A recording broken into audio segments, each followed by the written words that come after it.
ตัดหักก็อย่าเกลียดกันถึงตัดสัมพันธ์ขออย่าแนงนายให้ความเป็นมิตรสนิทแน่นให้ความลึงแก่ต่อกันไว้ขอยังได้อยู่โลกเดียวกันถึงแม้นตัดหักก็อย่าปะนาขออย่าได้ทำให้ใจข้าวัน อยู่อย่างเป็นมิตรกันดีกว่าคืนมัวเครื่องโกรธต่อกันนั้นคงตรมโศกสันตลอดตายบางทีวันหนึ่งเข้าใจกัน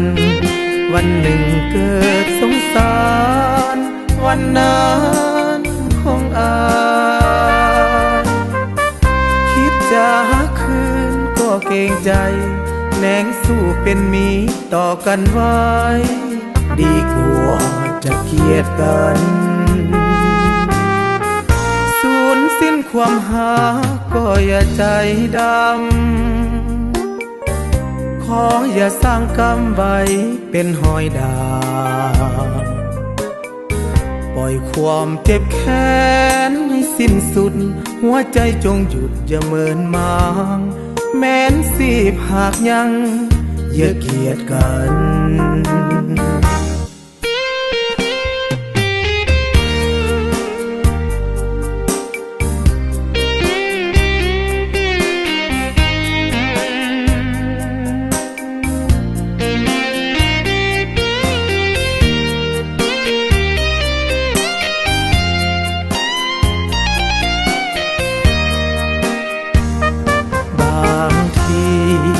วันหนึ่งเข้า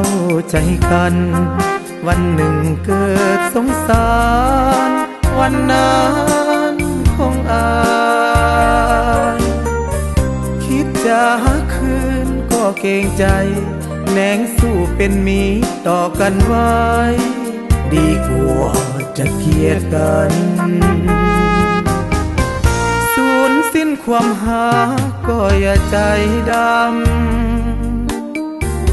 ขออย่าสร้างกรรมไว้เป็นหอยดาว